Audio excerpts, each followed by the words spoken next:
thing that has always bothered me about the Star Wars universe was the introduction of medichlorians in the second trilogy. George Lucas just had to go and try his best to ruin the mystery behind the Force. But the worst part about the medichlorians is that because they were introduced in the prequels, they obviously were never mentioned in the original trilogy or in The Force Awakens. How could a supposedly massive detail about the ways of the Force just vanish? Why would Yoda and Obi-Wan not tell Luke during his training? These are all great questions. I'm your host as always, KMACK Time, and today I have a theory as to why medichlorians are not mentioned in the original trilogy and The Force Awakens. While exiled on Dagobah, Yoda found in his meditations that the literal life force of all things controls how the Force works rather than the microscopic life forms known as medichlorians. Just as in our universe, microbes surround us and live on practically every surface on Earth, medichlorians surround the entire Star Wars universe. And after early Jedi discovered them, they believed they were the reason the Force worked. Yoda, however, spent years on a planet surrounded by all kinds of living things, which of course included midichlorians. The reason, however, that Obi-Wan nor Yoda mentioned them to Luke is because Yoda discovered that they were all merely surrounding, just like the Force. However, they don't control the way the Force works. They are just another life form with which the Force penetrates and binds to all other life in the universe. To put it a different way that might be a little less confusing, because I know that wording is a little bit out there, medichlorians are microscopic life forms that are attracted to Force sensitivity.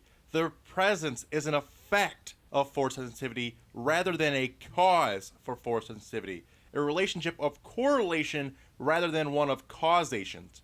Medichlorian counts only indicate potential in a Force-sensitive person and actually have nothing to do with how strong that Force-sensitive person becomes. Like I said, they're just an indication that person A is Force-sensitive and B, it can tell how much potential they have. It doesn't actually have anything to do with making them stronger or giving them the Force or being the Force or anything that George Lucas led you to believe, all that bull crap that is just terrible garbage. This explains it, and it kind of nips that in the bud, and that is why Yoda and Obi-Wan and other people just failed to mention it to Luke and others and other people in the original trilogy, and why we don't see it in The Force Awakens, and why we will hopefully never, ever see it again in any Star Wars movie, including Rogue One, which I'm getting hyped for, just a few weeks away, but we're getting off topics here.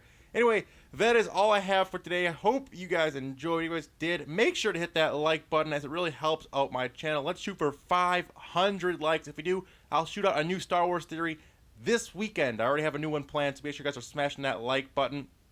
Also, feel free to subscribe for more Star Wars theory. Done plenty of them. Check out the links in the description and the end slate. And if also you guys could click that subscribe button. And if you guys are new around here, like I said, subscribe.